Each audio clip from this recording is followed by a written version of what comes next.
Espero que no te importe que voy a hacer preguntas incómodas sobre la vida de Jesús.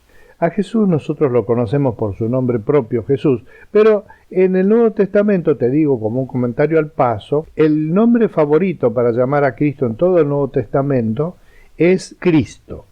Cristo es una palabra griega que quiere decir Mesías en hebreo, que es la función de Cristo, es decir, el Hijo de Dios, el enviado de Dios, el Mesías. Y es muy notable que mucho más allá de su nombre propio Jesús, es su nombre funcional de ser el enviado de Dios al mundo, y eso es lo que le da su característica principal. Las preguntas incómodas que quiero hacer sobre Jesús esta mañana son justamente ver algunos lados de la vida de Jesús desde un costado en que nosotros solemos juzgar la vida de otras personas y no nos damos cuenta de eso. El poderío económico de una persona. ¿Cómo era el poderío económico de Jesús durante sus años de vida? ¿Cómo lo era cuando era pequeño? Sabemos que recibió unos regalos muy caros, muy importantes, cuando vinieron los magos de Oriente, pero la verdad es que no vemos que era muy rico cuando era bebé, cuando nació.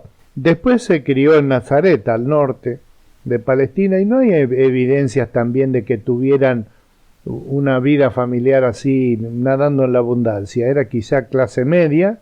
Sabemos que el papá, José, era constructor, que hacía cosas con herramientas, no exactamente carpintero, sino constructor.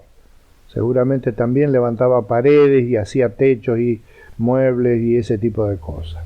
Y cuando murió no hay evidencia de que era muy rico. Sí es cierto que hay una referencia que está puesta en este sentido seguramente, sobre la túnica que tenía Jesús. Lo que hicieron fue sortearla, y es porque esa túnica que tenía enteriza de arriba abajo era una ropa relativamente cara. Pero tampoco hay, por ejemplo, depósitos en el exterior y ese tipo de cosas no tenía, o propiedades.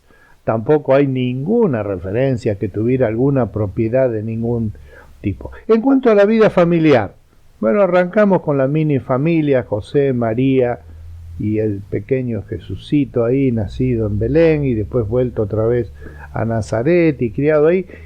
Pero la vida familiar de Jesús, saliendo de su vida familiar, mini familita de José y María, que después creció y vemos que hay evidencia de una familia más grande, cuando él comenzó a los 30 años su ministerio terrenal, digámoslo con todo respeto, pero solterón, digamos, es decir, nunca se casó, nunca tuvo novia, nunca nada. ¿Te imaginas lo que hubiera sido para cualquier mujer haber tenido de novio y después de marido a Jesús? ¿Sabés lo que hubiera sido ser hijo de Jesús? Bueno, es un poco eso de que somos hijos de Dios, es ser hijos de Jesús, pero me refiero a la familia temporal, digamos, no a la familia. Jesús no tuvo una familia. Su familia fueron unos barbudos que llamaban apóstoles, discípulos, unas mujeres que iban con ellos, como cocinar y como ayudarlos a tener la ropa limpia, ese tipo de cosas que había en una familia normal. Pero la familia de Jesús era una cosa medio rara que se desplazaba de un lugar al otro. Vida familiar de Jesús no nada. En cuanto a su prestigio, el prestigio de Jesús era un prestigio raro, porque el prestigio que tuvo apenas nació sirvió para que Herodes buscara de cómo encontrarlo para matarlo.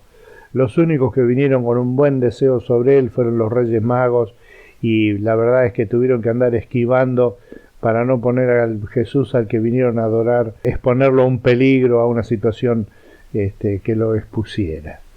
Y cuando murió Cristo, ¿qué prestigio tenía? Bueno, es muy evidente el prestigio que tenía cuando estaba en la cruz, estaba realmente solo. Y en cuanto a la construcción de un proyecto político, social o algo religioso, a nosotros nos va a llamar la atención que muchos creen que él fundó la iglesia cristiana, pero si vos te preguntás, ¿realmente Jesús fundó la iglesia cristiana?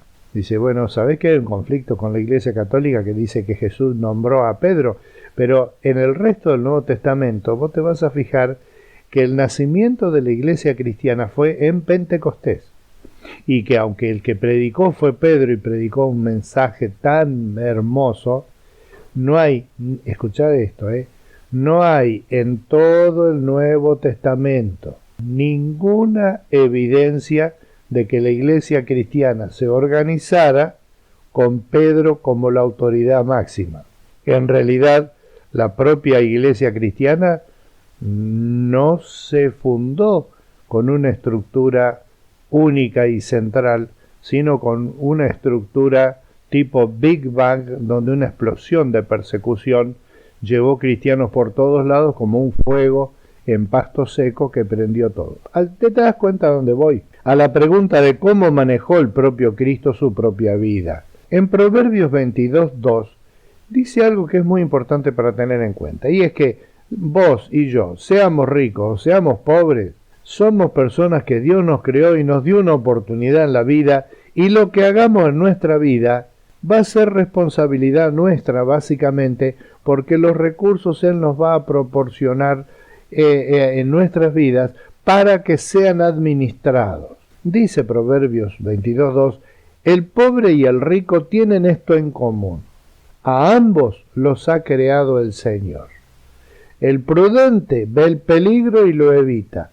El inexperto sigue adelante y sufre las consecuencias. Recompensa de la humildad y del temor del Señor son las riquezas, la honra y la vida. Si te fijas, son los criterios que usamos para ver a Jesús.